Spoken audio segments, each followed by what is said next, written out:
got the best coaches in the game. We really ain't playing. We regroup up in the Slack chat where the coaches debrief. We be piecing these puzzles, occupy the chunk of the pie. Ain't no lie when we hit the block, helmets, casket, and top. You be seeing helmet after helmet, helmet after helmet. First place, second place, fifth place, eighth place, 12th place, 15, 16, 20. So many helmets, you got blurred vision, we got... Oh shit, we are back. Bold calls, DFSARMY, Fantasy Football Podcast, breaking down the running back position. I've got my man Season Long Sez here with me. My name is the Geek, aka Kevin Allen. What's up, Sez?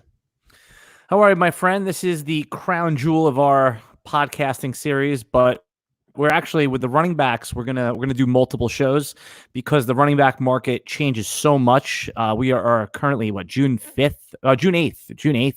So we'll try to do at least 2 more running back podcasts alone, but we'll be talking running backs throughout the offseason. But as you put out your initial running back rankings, I'm looking forward to going over them today.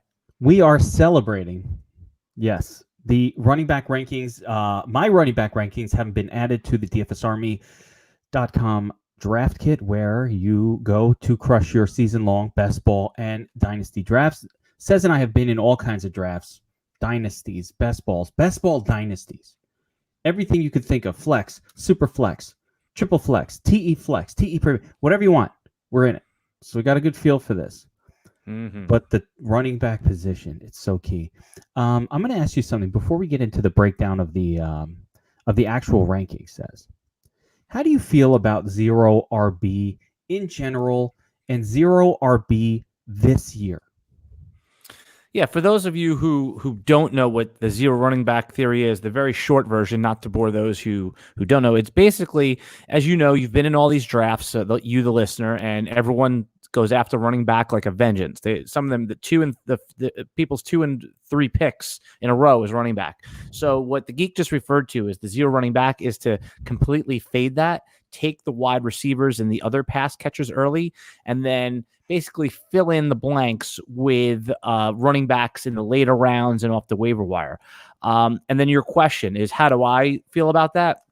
The way that I attack running backs in drafts is fully dependent on where I am drafting and what the board gives me. So obviously, if I am, and so I'm for it if it presents itself.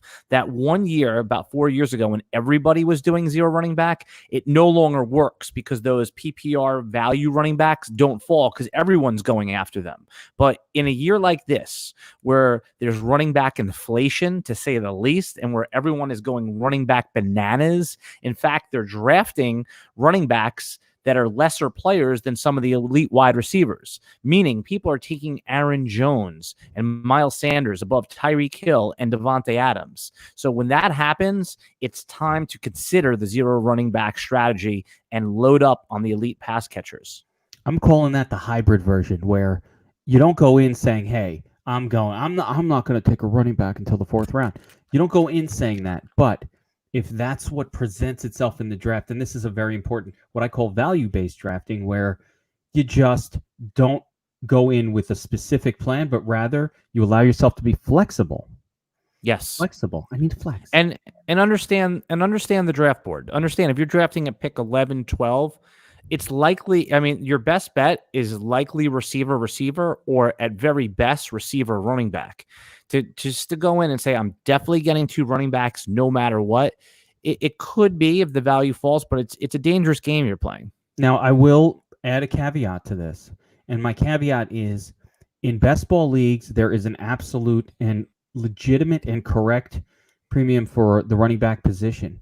And the reason is, in a best ball league, because of the best ball nature, you can get all of these volatile wide receivers that don't produce consistently, but produce occasionally on your team late. Whereas running backs, once you've passed basically what are the starters, you're really grasping at straws. You're taking Alexander Madison types and Tony Pollocks and guys who Tony Pollard.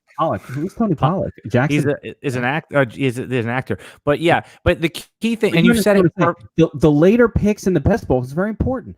I need all of my picks working for my team. And if I'm in a best ball league, I can't draft a bunch of running backs when there are viable wide receivers and tight ends and people who play, and I'm taking handcuff types who won't play unless there's an injury. That is a disastrous approach for best ball, which is why we take them earlier. Never do zero running back in a best ball league, people. That will not. Yeah, work. I mean, it's and the key thing that you said it perfectly. The one key thing that you missed is that the difference between a redraft league that you play with your friends or competitively online with some strangers and a best ball league is that in redraft there's a waiver wire. If your running backs, you can constantly cycle through running backs on the waiver wire, make bids, find those guys, and to replace that running back position. In a best ball, you got what they got. You know, you have what you have. That's part of the hope. In the redraft zero RB strategy, the thought is somebody will get hurt, and I'll just blow my entire fob load on a backup guy who's going to, I'll be able to find one in season. Now, let's get into the rankings real quick. And what I want to do is, we'll talk about the top, but we're also going to talk about some values, some ADP risers that maybe I don't like, maybe you do, and vice versa. Some guys I won't have on any teams. So I want to start right at the top of the draft. Christian McCaffrey, first pick off the board, not just at running back, at all positions. Unless you're in a super flex where you want to consider going for Lamar Jackson or Pat Mahomes with your first pick, which is acceptable to me if you do, but I wouldn't. I still am taking Christian McCaffrey, the number one fantasy football asset, 2020. What say you, Says? I mean, I don't want to bore the listeners with talking about Christian McCaffrey. I mean, Christian McCaffrey, Saquon Barkley, they're the top two picks. Yeah. No need to discuss. Anyone who's listening to our podcast in June knows that. You know it. I was just going to say more of a Christian. Is there any player in any league format that is worth more than Christian McCaffrey outside of maybe Dynasty, where you might say I value, a quarterback more? Yeah, I mean the only thing that I think is a little bit. I don't want to say hot takey, but I think people have to realize that no matter what happens, there's a very good chance, like almost certain chance, that Christian McCaffrey is not going to produce like last year. Now, I'm not saying it can't happen. You don't need it though. It's so. But I think what happens is people expect it, and if you get it, and like where every week it was like 27, 28. Okay, bad matchup. They only score 3 points. The Carolina Panthers. McCaffrey still has 19 or 23. And then I think like this year you're going to see McCaffrey have 14-point fantasy games multiple weeks in a row before he hits you that 40-point game. Like you're going to have lulls, but the floor is still going to be high. So and the reason is I don't think they're going to run McCaffrey into the ground. And also I think that they're not that they have another running back, but I think the Teddy Bridgewater short passing game is going to be spread around. So again, just this is my based on Matt Rule and what he did at the college level. It looks like he likes the quarterback to spread around those short passes. So instead of McCaffrey getting 8 for 80 in the air, he might get 3 for 40 or 6 for 20. I think it's McCaffrey who's getting the short passes. That's the whole thing. He'll get some of them, but based on some of the research that I've done and some of the tape that I watch, I don't think you could. I'm not projecting actually that McCaffrey for 110 catches or whatever he got last 120 catches. I'm projecting him more for like 90 catches. So just be prepared. Sure. There's gonna be those weeks where he goes 2 for 30 or 3 for 30 in the passing game. And those are going to be the weeks where you don't get where you have like 16 fantasy points. It never happened last year. So that's all I want to say about McCaffrey. Absolutely fair. No one can produce 25 points a week every week for their whole career. There will be some regression. Now, that being said, the top of the draft. Next guy is Saquon Barkley. I think similar reasoning. Saquon, very, very much a matchup-proof player. Very useful in the passing game for his team. Never comes off the field. He's exactly the kind of guy you want in your RB1 spot. He's the number 2 player overall in fantasy. Plus, he's fun. He's fun to own, man. I mean, it's like, just at any moment you could have that 40-yard burst. I mean, he hasn't actually been that great between the tackles. He's been good, but not like that great. It's just it's probably no fault of his own either. It's, hopefully the Giants improve that line this year and the line play. But yeah, I mean, you're taking Barkley at 2. There's no question there. I mean, there's a case for Zeke, who I know you have at 3 on your radar, on your rankings. Yes. No case though. No case. I think Zeke is a full tier down. He's not getting the volume of McCaffrey, of Barkley at all. He's not on the same tier in terms of the passing game usage. Now, And I think the Cowboys are just a better team that will win more games. So between him and anybody else, like I just think Zeke is a clear number 3. He was not spectacular last season. He was good. He had volume. He was not the Zeke from the year before that was explosive. He lost. What was the pass catching? Yeah, he went from like catching like 75 passes back into like the high 50s again. You know, I mean, that was the difference. And now there's more pass catching options. Here's the thing with Zeke. Here, and this is a major thing. The guy not only doesn't get hurt, he doesn't even show up on the injury report. There's never a point on Wednesday where you're like, oh, I got to figure out what, just in case. Oh my God, I got to go get Tony Pollard. Like, if you don't get his handcuff, if you don't get Tony Pollard in drafts, you're not like that worried. Saquon Barkley, I mean, missed a massive amount of games, and then when he came back last year, I mean, he's striking me as a guy. He's striking me as a guy that's not as ironclad as Zeke. That's when you take Zeke. When you take Zeke, you know he's going in my lineup, and the only week he's on my bench is that one bye week. I'm never going to have to worry, and there's a lot of value in that kind of safety. I don't know if I should hold the high ankle sprain against Barkley or for him, man. My man came back after like 2 weeks from a 6-week injury. No, it was like 4 weeks. It was like 4 weeks, and then 3. I mean, it wasn't a long time. It was supposed to be a 6-week injury. He was back really fast. So I don't know if that's a negative or a positive. Like, dude, this guy, you know, even when he got hurt, he was back on the field. I'm not saying he's not the better player. I'm just saying when you draft Zeke, it's like I said, there's no like questionable. He never gets a questionable. It's not like he doesn't miss games. He doesn't only not miss games. He's never on the injury report. With Mike Thomas being the consensus number 1 wide receiver, spoiler alert. Where is the point in the draft? Now we've gotten through McCaffrey, Barkley, and this is a big question that comes up. How do I compare wide receiver to running back? When Zeke is up, is it okay for me to take Michael Thomas instead in a PPR league? I mean, the first time I'm considering Michael Thomas is at 4 overall after Zeke, and I'm probably not taking Michael Thomas until 5 overall because I know this is a little different from you, but I still like Dalvin Cook at that point at 5. And, you know, we can get into who your number 5 running back is, but that's the first. Sorry, at 4. But that's the first. Heads are going to explode with this bold call. So stay tuned, guys. There is some boldness coming up. We're in ADP right now, but you'll get a little taste of something bold here, real quick. By the way, your mic is popping a little bit. It sounds a little hollow today. I don't know. Can you tilt it up towards just you see how mine's like going like this? There you go. I'm just curious. Now talk right into that thing. Let's see how it goes. Is that any different? And it shouldn't be. A little bit, not really. It's you know, again, it just sounds hollow for some reason. But whatever. We'll continue on. That's my head. It's hollow. Yeah, no, the listeners love hearing you, so we'll keep it going. All right. So anyway, all right. So I was looking at your running back rankings, which you're going to be posting on the DFSARMY. And before we get to your groundbreaking, oh my God, eye popping, holy crap, what'd you do at number 5? Before we're going to come back to that, the player I want to talk to you about, which I noticed that you have as your running back 7, and a lot of people have him in the top 7, is Derrick Henry. And this is where I think that I have a problem with the consensus rankings. And in PPR leagues, in non-PPR, you know, Derrick Henry, you could be your RB 2 or 3 if you wanted to. But in PPR leagues, which most of us play in at this point, I don't think Derrick Henry is a first-round pick. And the reason is, I mean, last year was his career high of 18 catches. 18 catches. So, and he's still, and you remember so he had a massive touchdown total. He had a massive yardage total and only finished as the RB 6 or 7 overall. I mean, just by comparison, if he had caught 50 passes, not only would he have been the RB1 right ahead of Christian McCaffrey. I mean, this would have been an all-time season. That's how damaging the non-PPRs. Let's just give him, 20 catches just for argument's sake. And let's just say another running back who catches 60 passes, which is in the elite tier.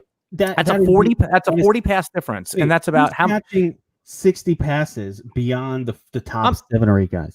Well, that's where you have him. You have him in the top 7 or 8 guys. I know, guys. but what you're saying is like, who am I moving up? I'll compare him to Nick Chubb. How many receptions did Nick Chubb have last year? Well, no, I don't. I'm not. That's not the guy who I think. What I'm saying is that he should not. The receivers could go there, or Joe Mixon could go there. Like Derrick Henry. Like, okay, so you're betting on Derrick Henry repeating that year to get that draft position. So let's say Derrick Henry just has scoring touchdowns like a fucking fine, but goat. So what do you have last year? Like 20 touchdowns? I mean, you need him to score. I mean, you probably could project him for 11 and a half, right? So if you project him for 11 and a half, and let's say he has an uptick in pass catching, he goes from 18 to 25 passes. You still need him in order to get value. You still need him to get about 1,800 yards. I mean, it's something crazy like that. Whereas likely he's going to be like 1,350 in the yardage. I'm not saying listen, if you believe that he's just going to do what he did last season and add on to it with the pass catching, keep him there. For me, I think he's going to, I'm projecting him to pull back a little bit adding in the passing game. I would probably feel more comfortable taking him at the end of the first round. I certainly like that you put Kenyan Drake ahead of him. I definitely would take Drake ahead of him. Spoiler alert. Yeah, I mean, we'll get there. We'll get there. And I certainly would put Austin Eckler ahead of Derrick Henry. All the guys, because if Austin Eckler, what did he catch? 90 passes last year? I'll make an argument against Austin Eckler. And I'll tell you what my reasoning is. I think Derrick Henry is going to absorb all the touchdowns for his team. And that's really how many are you projecting him for? How many are you projecting him for? Let's give him 16 touchdowns. And that's, I think, conservative. Wow. I think it's conservative. I think he'll have 2 touchdown games. And while there may be games where he doesn't score a touchdown, I think when the Titans are winning a game, he will have a touchdown in that game, maybe 2. So if I project them for 10 wins, I expect him to have 10 touchdowns. When the Titans win the game, Derrick Henry will have scored a touchdown, maybe 2. Sometimes when they lose a game, he'll have scored a touchdown. But I think almost always when they win the game, he will have scored a touchdown. So, and there are just going to be games where he dominates and comes out and puts up 200 yards. He's not a normal player. It's very similar to the Marshawn Lynch situation.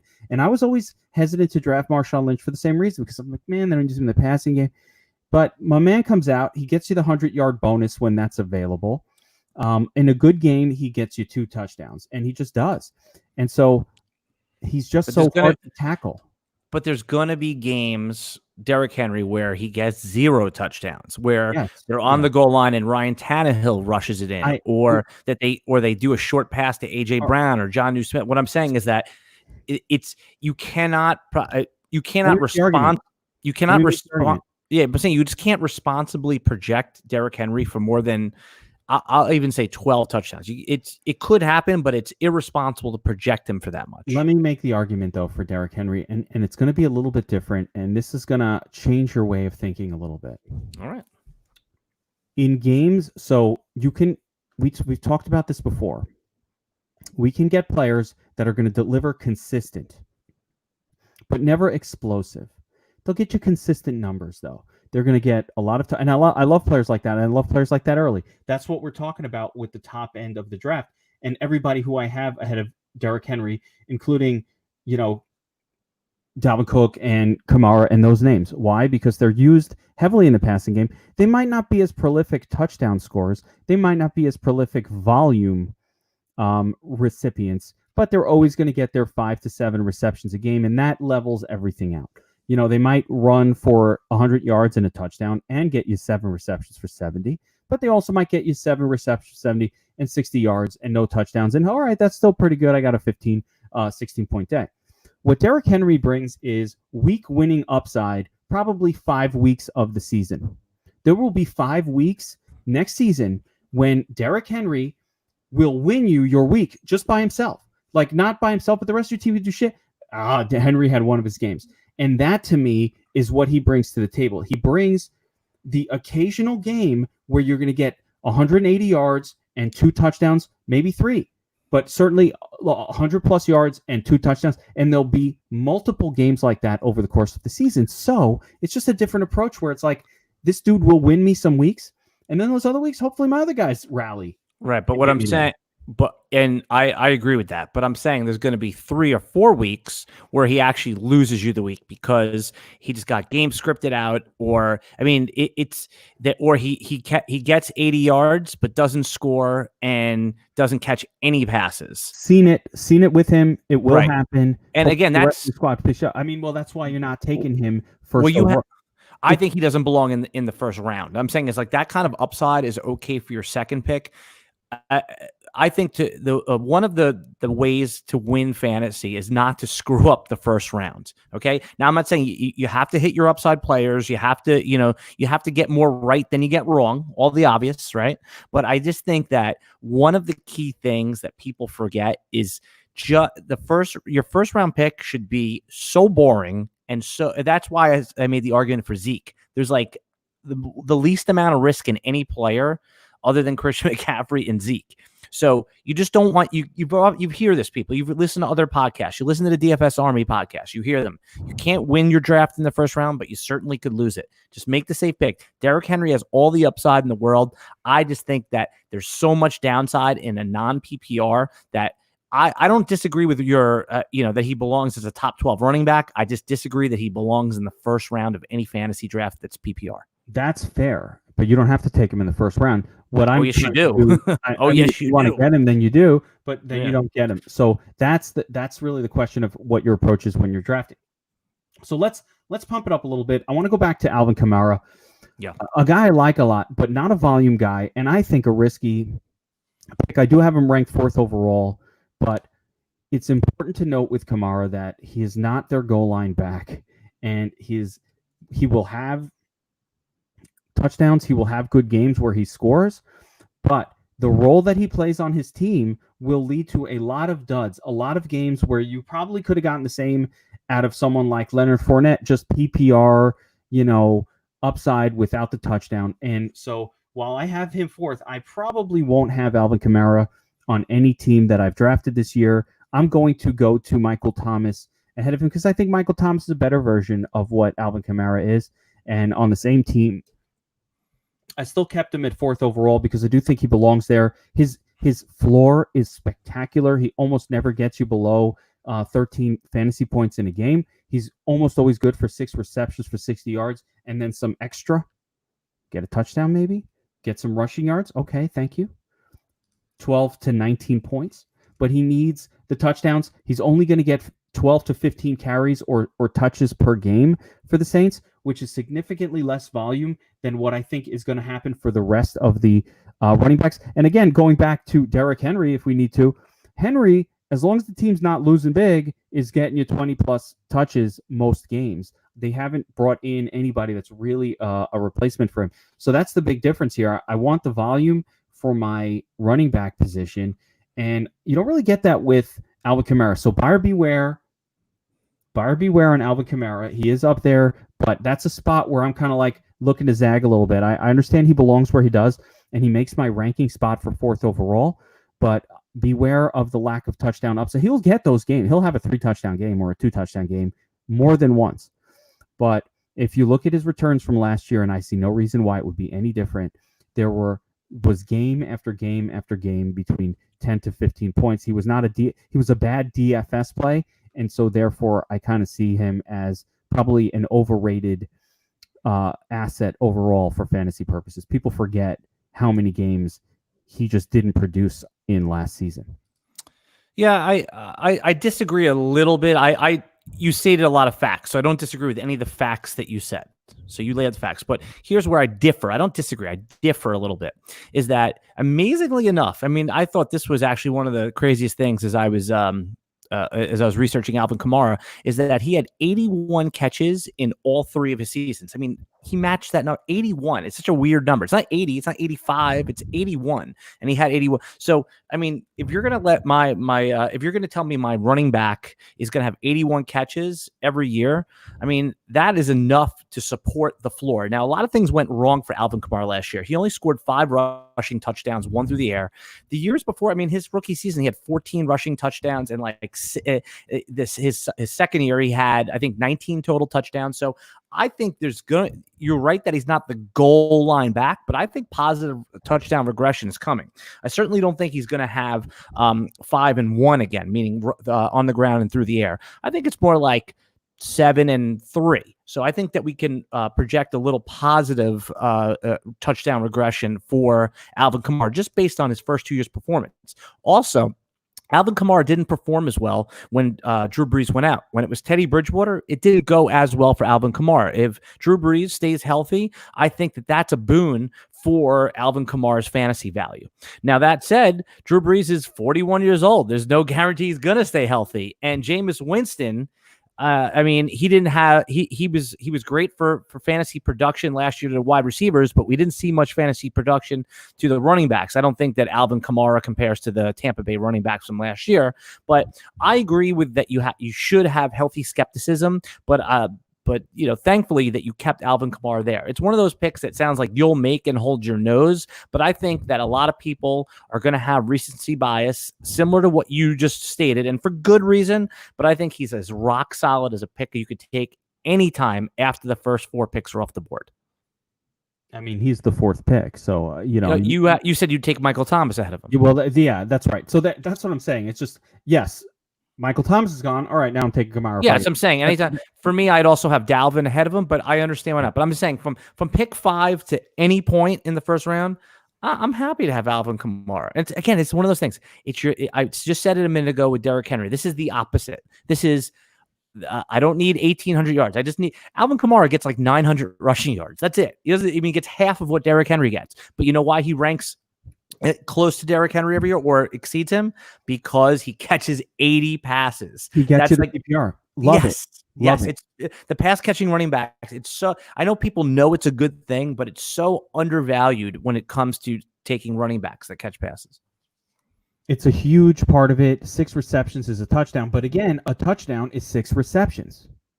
But plus the yards that come with it. Yardage, but of course, plus the yard. All right, let's continue because I don't want to harp on the top end of the draft. I want to go into my first crazy bold prediction here. I've got Kenyan Drake Rb5 pushed up ahead of Dalvin Cook, pushed up ahead of Joe Mixon and Derrick Henry and Austin Eckler and the whole group. And I'm going to tell you why. We talked about pass catching running backs. We talk about volume running backs.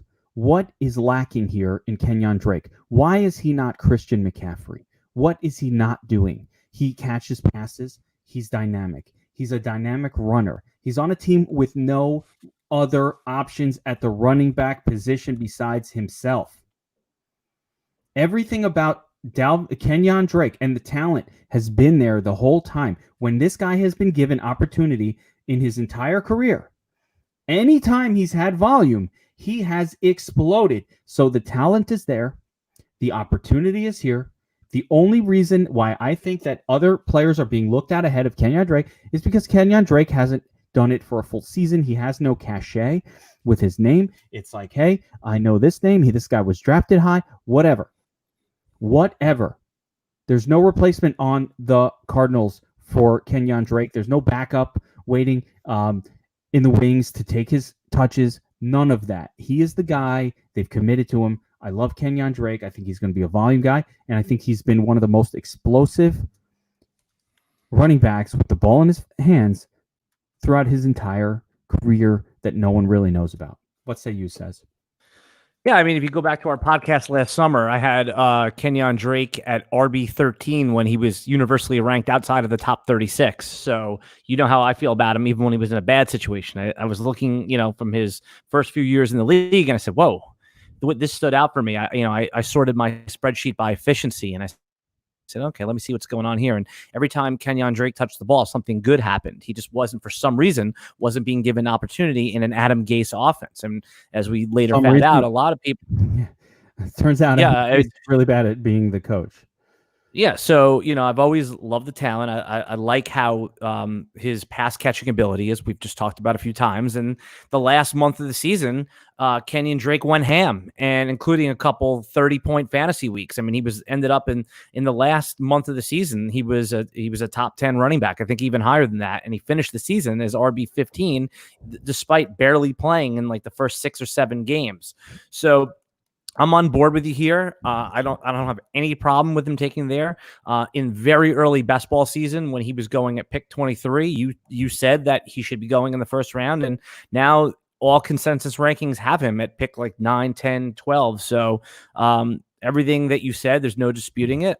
It would have been the mind-blowing bold call 2 months ago that you did make, and now it's just a mildly bold call because you've already, but thank God we have it on tape. When we put out a little clip of this, I'll add in from 2 months ago, because it's fucking annoying that you make bold calls and then the entire market comes around to your way of thinking, and you're on this months before. It's the opposite of annoying. What's going to happen is people, because we study this stuff year round. We don't stop. We don't take other seasons off. And when you need a few days, a few weeks to rest to do some of your MMA stuff, I keep grinding. I bring you all the data and the research. So what's great is that you MMA bets that fucking print cash like an ATM machine. So there you go. It works out pretty well. But what's good about it is that people will then pay attention to not just us, but other people that are researching the stuff year round. So Kenyan Drake locked, loaded, no problem. All right. Now I want to tell you why I moved him ahead of Dalvin Cook, because this is very controversial. Why not Cook? Why not Cook? And I'm going to tell you why I moved him ahead. And it's Cook is a volume-based running back for the Vikings. He excels with 25 touches a game. That's what he was getting last year when he was putting up the big numbers. I think that the Vikings are concerned about his health. He's gotten injured every season in the league so far. He's had some sort of an injury. And with Alexander Mattison waiting in the wings, I no longer think we will get 25 touches per game out of Dalvin Cook. And when his touches per game go from 25 or 27 down to 17 to 20, including pass catching work, which is great, I just think that the expectation here has to be subsided just a little bit. I think they like the backups they have in place in Minnesota, and I think they believe philosophically that they don't want to run this guy into the ground, that he's not able to handle a 25 touch per game workload. And so I think that they're going to pull him back a little bit. We'll see more of an 18 touch situation per game for Dalvin Cook, which will still be great, but it's not quite the elite volume that I think we can get out of, some of these higher guys, even Kenyan Drake, but certainly Barkley, McCaffrey, and the people I have ranked ahead of him, including Kamara and Drake for all intents and purposes. All right, cool. Yeah, no arguments there. Sounds good. To skip around the board a little bit, we'll do another about 15 minutes or 20 minutes of this now. I figure we could each, talk about a couple players. There's some that I want to talk about that are, I've been watching the ADP move all over, and that's why I like to draft in each month. I like to do drafts in February. I like to do drafts in March, April, May, because I like to get a little piece of each market at each stage of the ADP shift. And one player that is falling like a rock that I literally have in 100% of my drafts is Mark Ingram. And I understand why Mark Ingram's falling, but I'm still drafting him. And the reason is that there's a market perception that the teams that used high draft capital on premium rookie prospect picks have basically just discarded their veteran running backs. And there's 3 running backs that fall into this category. Okay. So it's Marlon Mac, Damian Williams, and then Mark Ingram, who I'm going to talk about first. So Mark Ingram looked great to me. I know he's age 30, but he looked spry to me last year, and he's next to Lamar Jackson, which always adds to your efficiency. He's going to have touchdown opportunities. Now, Mark Ingram last year finished as RB 11 on the year. That's an RB1 in fantasy. He's now available. He's dropped into the late 5th round. There's no way that J.K. Dobbins is going to come in the first month of the season and have a significant role. And I don't want to say no way. It's unlikely. The one nitpick, you know how much I love J.K. Dobbins. He's my number 2 rookie prospect. Okay. The one nitpick in J.K. Dobbins' game is his pass blocking. And we know that rookies that don't have elite level pass blocking are going to have trouble seeing the field early. Now, J.K. Dobbins is going to be fine. He should go where he goes in dynasty leagues. But Mark Ingram, that first month of the season, is being completely undervalued. And if you can get off to a 3-1 start because you went receiver early and then have Mark Ingram as your RB2, I think that's a little bit of a hack to get those good wide receivers that people are passing on. Yeah, I mean, I like the call on Ingram, and your reasoning behind it is very sound. I think you can even tack on the extra added bonus of sort of no offseason this year, a little bit of weird training camp situation happening where I think a lot of these rookies are going to take a lot longer to get up to speed than they would have even in a normal season. So I think the progression of a lot of these rookies and the draft positioning in terms of redraft across the board is probably way too high, considering they're going to need a few extra weeks, maybe a month and a half, to really get up to speed to an area where they might be at in the first week or two of a normal offseason. Well, I mean, let me give it met each other. Let me give it to you in real terms with real examples right here. Okay. So whoever you said you like Kenyan Drake in the first round. Okay. No problem. Let's say you're at pick 7 in your draft and you grab Drake. It comes back around in the second round, right? And what most drafters are doing is they're taking someone like Aaron Jones and they're passing on DeAndre Hopkins or Tyreek Hill because they're like, hey, I need to get my running backs now. I love all the 4th and 5th round wide receivers. I love, I love Terry McLaurin. I love DJ Shark. I'm just going to get those guys and fill in running backs. Wouldn't you rather, knowing how much you and I have been concerned about Drake, just pass, Aaron Jones, pass on Aaron Jones in the second round, take Tyreek Hill, and then come back in the 4th round and get someone like Mark Ingram? I mean, wouldn't you? It's the perfect. It feels like the perfect strategy. I like the strategy. You know how I feel about Aaron Jones already. You know that. Right. That's my point. But he is. Yeah, he's not the guy I want. So yeah, but people are passing on Tyreek Hill for Aaron Jones. That's happening in real drafts with real money on the line right now.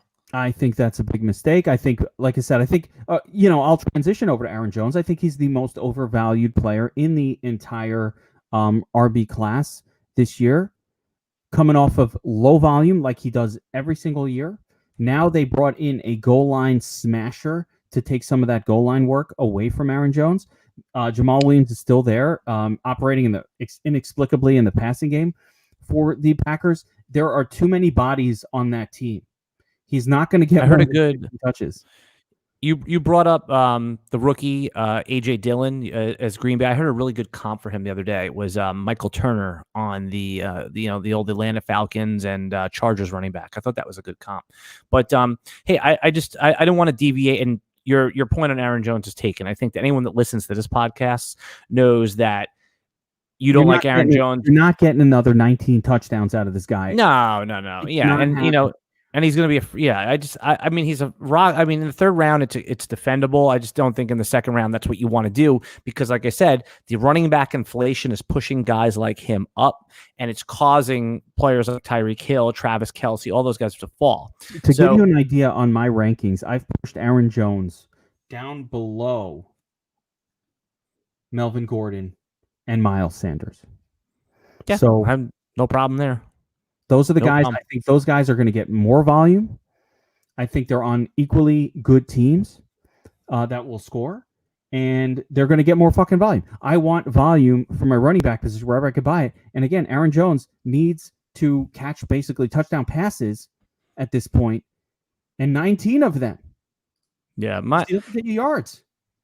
I can't say it enough. My draft plan going in for the most part is flexible, but I'm going to try to get. I'm just taking the best player available in round 1. Round 2, it's likely going to be a receiver. I don't like many of the running backs in round 2.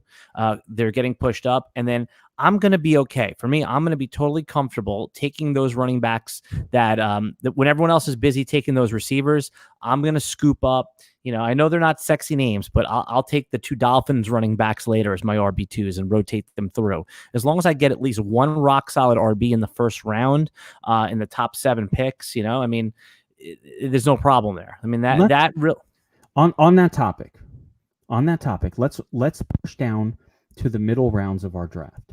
Okay. And let's talk about some RB talent that's dropping via ADP overall, but that we think can produce potentially RB1 numbers for an RB2 or even an RB3 price.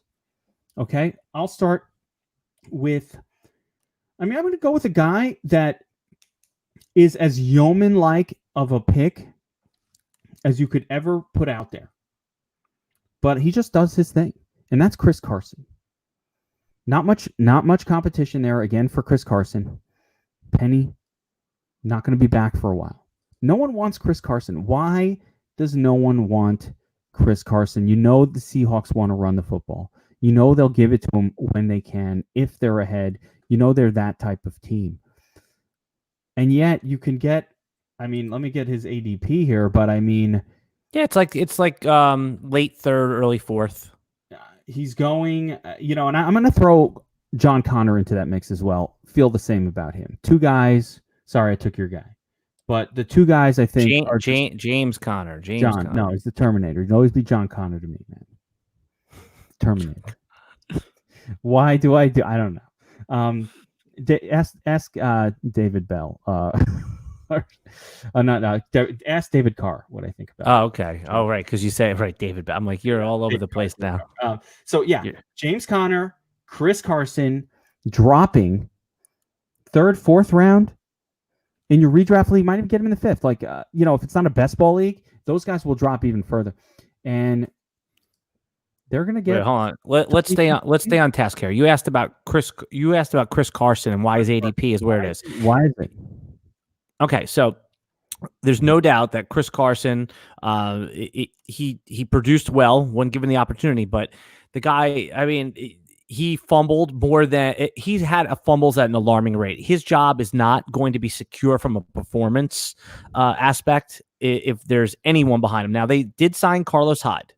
Okay, now I'm not saying Carlos Hyde could set the world on fire. Obviously, we know he can't, but he can hurt your lead fantasy back. It can happen. Last year, Carlos Hyde on a Houston team totaled 1,000 yards and a decent amount of touchdowns. What I'm saying is that you could see a situation where, so we just saw in the chat, Andy Moss just said that in our chat room here that Carson's injury prone. Yeah, I mean, that's the thing. I mean, his ADP, if he was a guy, he's an injury guy himself. I mean, the Seahawks were reportedly trying to sign Devontae Freeman. They landed Carlos Hyde.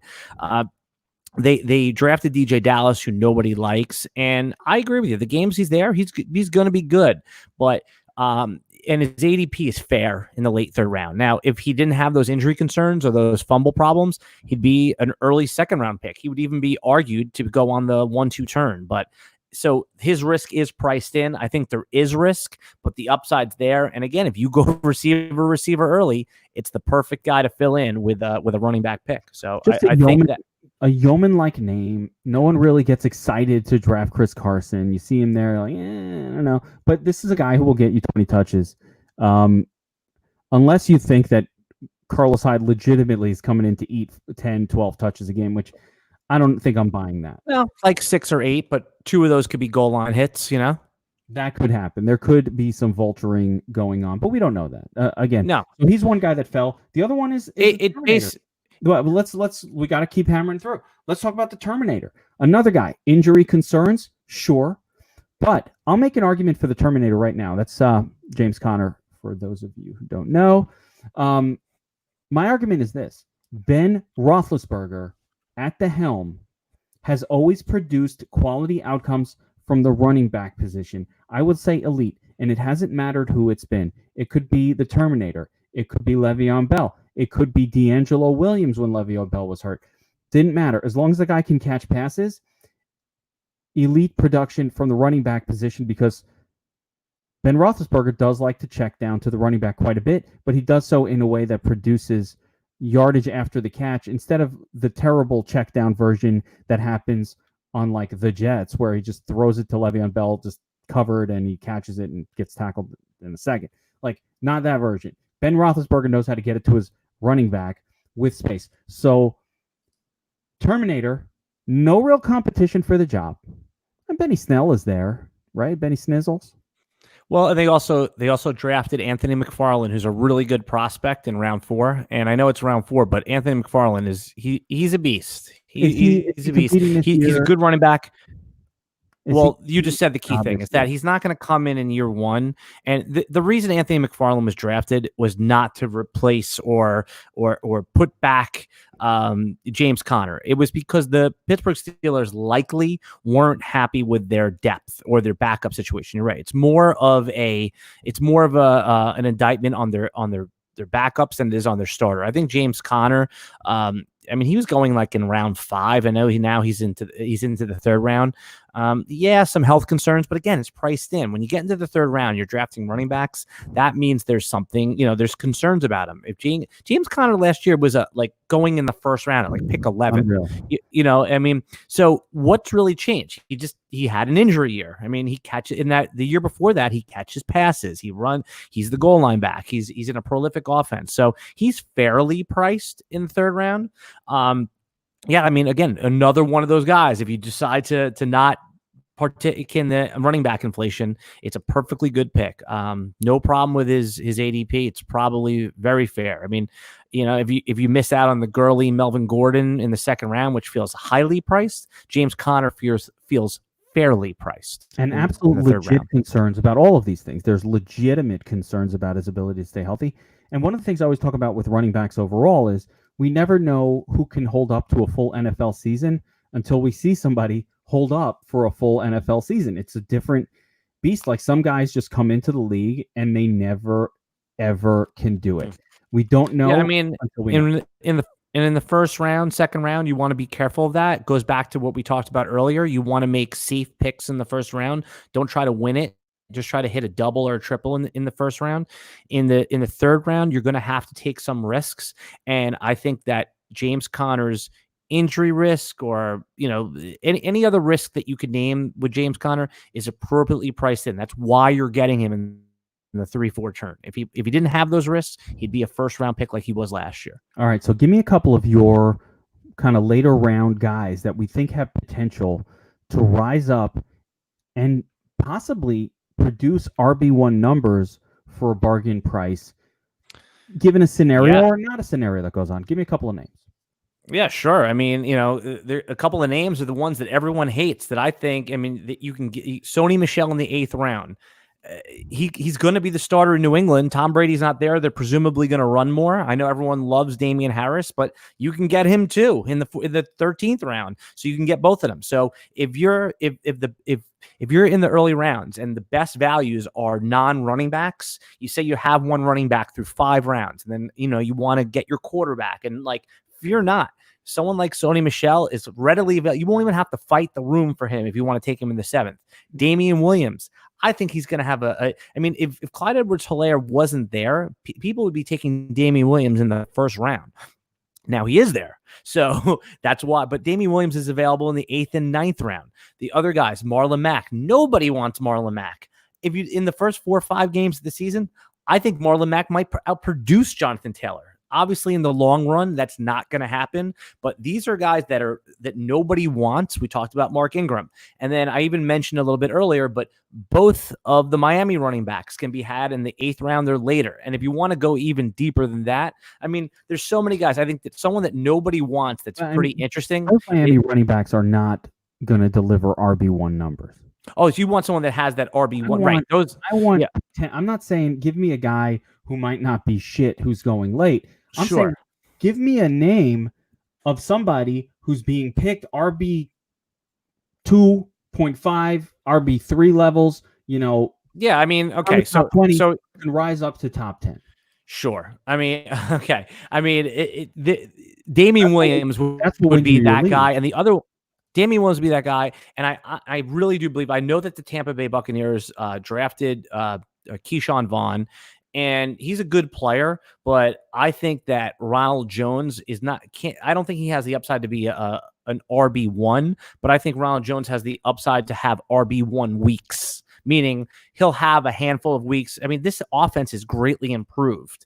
Ronald Jones is younger than Keyshawn Vaughn. Let's remember that. He's going into year 3, and he's younger than Keyshawn Vaughn. He was a 20-year-old rookie when he came into the league. He's almost 23 now. Keyshawn Vaughn is going to be 24 into the season. Ronald Jones, I think that when he was at USC, was electric. He was dynamic, and he still owns that skill set. It may take a few years for him to mature into the NFL. This could be a big breakout season. Ronald Jones is readily available in the 7th and 8th round. That's the bold call I'm looking for right there. Ronald Jones Jr. I'm going to give you one of mine that I think is going extremely late, but has the potential. I have a few guys like this. This sure. Let me hear. I'm writing them down so I can steal them from you in our drafts. Maybe I shouldn't say anything. No, you got to tell the people. I'd love Darius Geis, aka the Juice, here. If, and this is a bit, you can get him after everybody. He's just Kareem Hunt is off the board, Mark Ingram, everybody's gone. You then got Juice is sitting there, and he's like, "Hey man, I know you saw me get injured a couple of years, but those few games when I was on the field, man, it was hot, it was sexy, it was electric." And that's what the Geis brings to the table. Now, he could be damaged goods. He could be somebody who could never handle it. We don't know. It's all priced in, though, in the 7th round. You know, I mean, like non-priced in. It's overpriced in. Right now, correct. He sets as the primary running back for a run-heavy Washington offense that they want to run the football. They want to control it. They want to control the clock. This is how that offense operates. So you've got old man Adrian Peterson waiting in the wings. No one wants to give Adrian Peterson the football. He's only going to be in there if they need to put him in. Or if they need to spell. Geis is the explosive player. Yes, they drafted a kid. Yes, but I believe that kid they drafted is more of the replacement for Chris Thompson. I don't think he's kind of being viewed as the banger up the middle. He's the third down guy. But I think Geis can catch passes. He could do it all. And it's more important that the Washington offense wants to run the football frequently and heavily. Now, if Washington sucks and they can't score touchdowns, it might be meaningless, but they've won games doing this formula that they have of trying to control the clock. And if Geis is healthy, man, could see a 20 touch a game guy, get him in the 7th or 8th round. I love the play. I love stashing him on my bench. And if he, he's going to be good for the first few games while he's healthy. If he gets hurt, okay. Yeah, I think that answers your own question. Where the some of the runners that I named are guys that are available late that just can kind of fill in. I think that you hit the guy on the head that could actually has top 5 running back in his range of outcomes. None of the guys I named have that range. Geis for sure if he stays healthy, and I think we all want it to happen. I think everyone likes Darius Geis. He looked different than most running backs look. If you harken back to our offseason podcast during his rookie process, we even talked about Geis was a better pure just runner, not overall running back or pass catcher than Saquon Barkley. We thought just his running skills on tape looked better. So I think that is probably the pick of this podcast as far as who could be that guy. Now there's the floor is absolutely zero. I mean, there literally is the floor, but in the 7th round is priced in. Another knee injury. All right, now I'm going to throw 2 rookies at you from last. Okay, I was gonna continue. I'll come back to it. There was some running backs being named in our chat that people want us to talk about. We'll come back to those near the end. After you, we can pop back to some of those because I do have this other segment. So I want to talk about a couple of exciting rookies from last season that just didn't put it all together. Okay, they didn't put it all together. No touchdowns, couldn't put it all together. And they're kind of available late in your draft as well. They're starters for their teams. They should be fine, but yet somehow something doesn't click, and I think they each have a flaw or two that we could talk about. But the names here are David Montgomery and Devin Singletary, with Montgomery being the Bears' 2-down banger, and Singletary pretty much being the show at running back for the Colts right now. They drafted Zach Moss. They drafted Moss, but I'm really not going to put too much faith into running backs that were drafted specifically late. Third round is not too late for a running back. Zach Moss was drafted in the 3rd round. There's some people out there. Devin Singletary was drafted in the 3rd round the year before. That's fair. He was drafted fairly high. So by the way, I think Devin Singletary is good. I do, and I think. How much then does Moss affect Singletary? And explain to me and to everybody why it was that Singletary just couldn't put it all together last year, and same with Montgomery. Yeah, starting with Singletary, remember he was like the first game of the season was a good fantasy game for him. I think he scored like 18 fantasy or something like that. I'd have to look back, but then he was injured and he was out for like 6 weeks. And then so you had to keep him on your team. One, because by draft day in August he was like a 5th round pick, and he had a good week 1. You just weren't cutting him, so he sat on your roster. Okay, so people had that. Then what happens by the time he got back, then Josh Allen, Frank Gore, like the team was kind of rolling, from the goal line perspective without him. But Singletary, those last month of the season showed out. He caught passes. He did it all. But I think all the good teams, all the teams, but especially the good ones, realize you probably, if you don't have an elite workhorse running back, Zeke Elliott, Barkley, McCaffrey, you really do need like two rock solid guys to win football games. And I think that we could survive committees of 2. We just can't survive committees of 3. And Zach Moss, who's a good player by all accounts, he was in most people's top 6 or 7 running backs in this class. If he comes in, and Devin Singletary only has a year of experience on him, I think they can both be relevant for fantasy, and they're both being priced appropriately. In fact, there's some people out there that think Zach Moss is a better player than Devin Singletary. I'm not one of them, but I think those two guys can work in tandem. David Montgomery. David Montgomery is going to get all the volume he can handle. There's people that loved him last year. There's people that think he sucks, but either way, I mean, is David Montgomery going to get less than 230 carries? I don't think so. Last year, he was being pushed up into the 3rd round. That probably was a bit much, but now in the 5th, 6th round, if you need volume, there's going to be weeks it's boring, but you're not expecting. So it's a volume play on a team where, you just don't know how the offense is going to operate as far as the running game. I'm just going to add in for both of those players, and I agree with everything you said. I'm going to add in for both of those players. My little take on Devin Singletary. Obviously, Moss is a concern now. The biggest issue for him was the propensity for Josh Allen to take the ball in himself in that will happen. Situations. That's going to happen a lot. It's very Cam Newton-esque. If you remember for years, Cam Newton, who the hell was the running back they had before McCaffrey came in? Jonathan Stewart. And they had D'Angelo Williams. Well, D'Angelo Williams... But Jonathan Stewart never scored touchdowns because Cam would steal all the tutties at the goal line. And that's like, there's nothing worse than watching. All right, let me do a little rant. There's nothing worse. You're watching your team. They get to the fucking 1-yard line. Your running back is on that team. Like, yeah, motherfucker, it's my time. It's my time, red zone. Keep it on. You're watching the red zone network. You're like, keep that shit on, motherfucker. I want to watch my guy. And then it's like, oh, no. They took it in, or they handed to the fullback. Like, oh no, not freaking, yours, Jacek von Stumpfensteiger, or like whatever fucking Eastern European. Check. Yeah, no, whatever Eastern European name the fullback on this particular team has. Or it's like, oh shit, they snuck it in with the go. So that's the worst, and you get a lot of that with the goal. So you want those touchdowns. You need them. Yeah.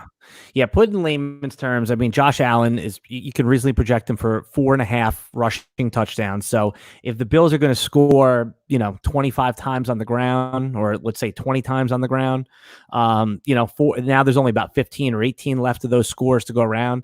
Yeah, I think Devin Singletary before the Zach Moss pick was probably projected for about 8.5 touchdowns. And now you probably have to lower that projection to 6.5. I think that, score. Now, my issue with David Montgomery is just the baffling season he had last year, and I'm going to explain why. Yeah, it was on bad. On paper, the sort of the banger, the goal line back of a defense first, run the football team like the Bears try to be, should be great. Like on paper, that should work out. As a matter of fact, I even remember a game where the Bears were actually favored by like, I don't know who the hell, I can't remember who they were playing, but they were like heavy, massive favorites last season. Like it was finally the time I think it was it Tampa? I don't remember, but it was finally the time for Montgomery to shine in this game. And then they gave it to Cohen. Cohen went off, and I'm like, wait a minute, they're up like by 40 points, and they're fucking giving it to Cohen. What are they doing? So like exactly in the game script that should have favored Montgomery, it was going to Cohen. Somebody else was getting it, and even in the game scripts that did favor Montgomery, for some reason, they just couldn't bang it in at the end zone. Teams just load up against the running back on that team. Now, at the times, because Trubisky was at quarterback, but I'm not sure that they've improved that situation. But it's just one of these situations, reminds me of the Jets, where the teams don't fear the quarterback at all, and they just load up to stop the run. So I don't know if he sucks, by the way, or if it was just, hey, no one could run against 9-man boxes when they're happy to fucking man up on the receivers because the quarterback can't complete a pass. People that love David Montgomery always cite his tackle breaking ability, And a good take that a good counter take that I had heard. I actually heard Mario Puig on RotoWire talk about it. Was he said the reason he has to break tackles is because he's always getting caught, and he's not fast and he's not agile. And when you're always getting grabbed or your jersey pulled or wrapped up after 2 yards, you have to become good at breaking tackles, or else you won't make it to the NFL. So it's, people, like I said, they'll say he is a decent running back, but I think he's going to project as more of a one contract running back and then go the backup route. Let's say, a poor man's Jordan Howard for comparison. Just quickly, it's going to be a bummer for those people who took him very early in or first or second overall in their dynasty rookie drafts, for example, because he does kind of have his arc seems to be going more the Jordan Howard way than it does, the Leonard Fournette. Hey, let's. Oh yeah, absolutely. Absolutely. Or some other way like that. All right. Well, why don't we wrap it here? And we'll do it since running backs are such a popular position. There's so much more to say about it. Why don't we even maybe come back this week with Running Backs Part 2 podcast, and we can do another half hour on running backs. But why don't we stop? We'll do a later in the season risers. Just kind of like ADP shift type approach, because we still have to do the wide receiver position. Once we get that done, next week Monday we will have covered quarterback, tight end, running back, and wide receiver. The draft kit is filling as we speak. Populating. It's populating now. I don't want to sell it short. Dynasty, I believe, is there in full. Yes. So what we're populating right now is the redraft side of it as we break down each position group, and lots of changes. But I think one takeaway, we have a lot of great takeaways. This is not a year where you want to pass up on those elite running backs for sure. There does seem to be some talent late in the draft that we can get to. And, even those 6th, 7th, 5th rounds that I think will be great as well to fill out some of that. And there's some good zero running back players, in the 8th round and later. Like, if you get shut out at running back, don't start reaching in your drafts. Like, you're going to be fine. You're going to be okay. Just take the best players. Once you get to the 2nd round, just, always take the best player, but don't start passing on elite wide receivers like DeAndre Hopkins, Devontae Adams if he falls, and Tyreek Hill, to start taking Aaron Jones types of running backs. Now, Chris Godwin, we can debate that if he's belongs in the elite tier or not.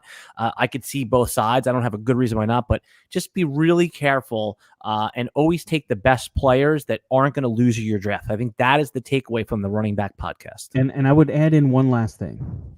Beware of the rookies in a season where the off season was a really fucking weird. So we don't know what's going on. These teams haven't met. By all accounts, they're going to be in training camp in July. But yeah, your point is well taken. There was no rookie camp. There was no off season. Usually there are multiple camps before. July you're right. They're doing fucking Zoom meetings, and if it's anything like what my kids do on Zoom, they ain't learning shit. Yep. All right. As a teacher in a school, I can tell you that the Zoom thing is noble and it has upside, but it was limited in its first experimental year. Not so great. So for that, we'll do it for the DFS Army Bold Calls running back episode. Guys, remember to sign up at DFSARMY.com for VIP membership. Get access to all of our DFS stuff. Daily fantasy sports, every sport, PGA, NASCAR, MMA, everything you fucking want. We got it. Follow us on Twitter at DFSARMY, at FFootballGeek, and at Alan Seslowsky. I will post that up. It's in the description below if you're watching on YouTube. Also, I'm just come over to Instagram. I'm putting out some exclusive content from our podcast, Geek. I'm sorry, some good clips and stuff. I'm AlanFantasyFoottball, and also DFS Army Instagram feed and TikTok. We're over there. I'm on LinkedIn, Alan Seslowsky on there. And Geek, wait. I got to tell people, you got to get over to my Instagram as well. I don't do any fantasy football content on there, but I do work out shirtless, and I post pictures of that, so you can get my workouts and you can see me shirtless over there. It's very I'm an influencer on Instagram. I do a lot of shirtless things, so look for that. I lost my whole train of thought. I was going somewhere and I totally forgot. With sports betting coming back, Sports Bet Army, go check it out. DM us in the chat below, or to get a free 2 months. Sports Bet Army is coming back as sports start firing up again. I have to now, of course, like and subscribe, but I do have to remind you for next time and for us as well. we should probably not wait until the very, very end to tell people to like and subscribe. But if you like these videos, it really helps us. Or wherever you're watching it, if this is on YouTube, you want to see our handsome faces on YouTube, or you want to go to Podbean or Stitcher or iTunes or Apple Podcasts or whatever you got, the Pony Express, all of that. Tribute to Vic DiPotetto tribute. Do that as well. Like and subscribe. It helps us get the word out. And, apparently I'm told that's a good thing. So for Season Long Says, Alan Seslowsky, and myself, the Geek, Kevin Allen, bold calls. We'll see you next time.